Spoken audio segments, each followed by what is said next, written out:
Hi, so here's an apology from me for not blogging recently. It's nothing to do with the fact that I've not been working. It's in fact the opposite. I've been working super hard on the truck to finish it off recently. I'm flying to Orlando in about 4 weeks and meeting the truck in Brunswick, a few hundred miles north of there. I've been madly trying to finish up the last loose ends. Not all of it's done, but hopefully I'll have that done by the time the truck goes on the boat on the 4th of December. This is a quick video to show you some of the stuff I've been doing. I'll try and blog in more detail when I get to America and I've got a bit more time, but this will do for now, and I hope you like what you see. So here's Jim. I guess most of you've seen him from the outside from the earlier blog post, but this is what it looks like. Here's the spare tyre, which is waiting for a carrier to be made for the back of the truck. One of the things I'm a bit worried about finishing in time, but we'll see whether that gets done. Outside, not much has changed. A couple of brackets here, one at the other end for the awning I fitted the other day. As you can see, there's these little brackets to hold the steps on there. I fitted the same here so that when I'm filling the water up I can stand on the ladder if need be. Down here we've got controls for the valve for the waste tank, which you can see here.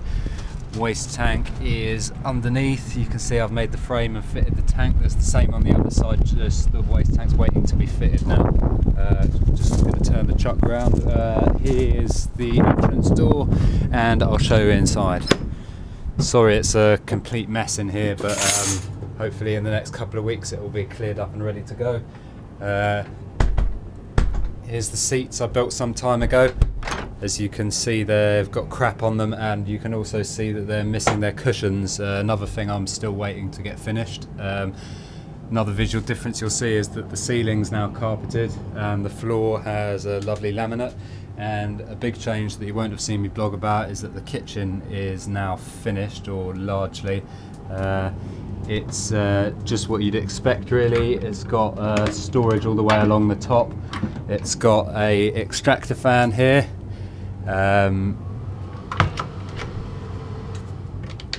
It's got these little cabinet latches on all of the doors, which keep the doors shut. You push it in like that and it locks it in place and it won't go anywhere, and then you push it, it unlocks it, and you can use it to pull it again.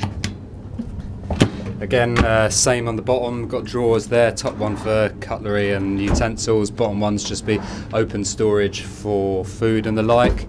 You've got a marine cooker there, works just like a standard domestic gas cooker except it's smaller. It's got a little latch that you can see there which stops the door coming open. It works kind of nicely, which is more than can be said for a lot of the marine and caravan cookers you can buy.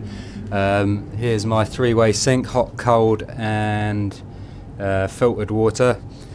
Under here we've got all the gubbins for the water system. We've got a 40 psi Jabsco pump, we've got a accumulator to regulate the flow, and a badly positioned Seagull water filter. You do need to change the filter about once a year on that, which is going to be problematic. As you can see, I really didn't think that one through, and I guess I'll have to sort out the plumbing when I come to change the cartridge. Here is the main flow from the Webasto water heater.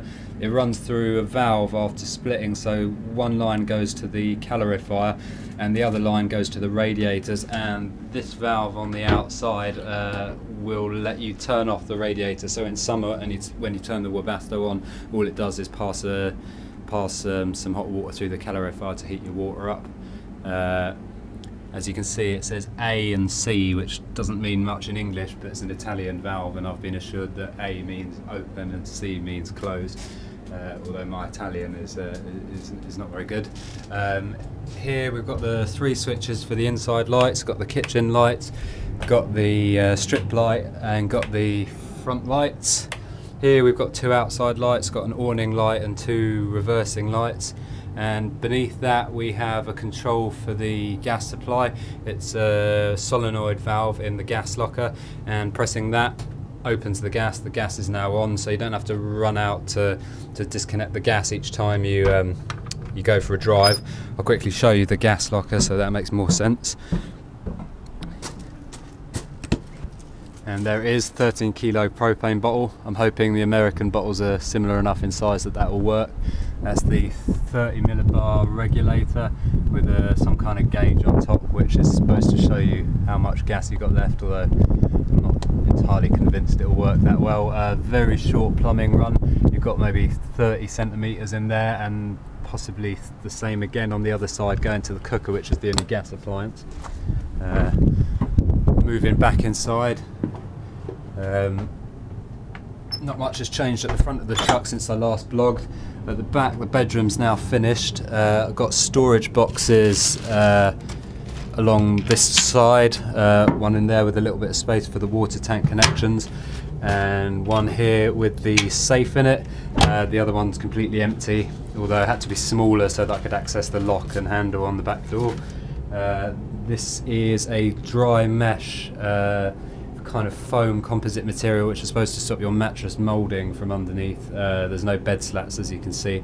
I'm not sure how well that will work, but we'll have to keep an eye on it. Up here we've got a new fan. I think that's also an Italian manufactured thing. Kind of quiet. I think it will keep me awake, but probably better than nothing on a hot night. We've got the air conditioner down here, which is on at the moment in heat mode, which puts out a kind of low level ambient heat. We've got one outlet there, one outlet up there, and one over here.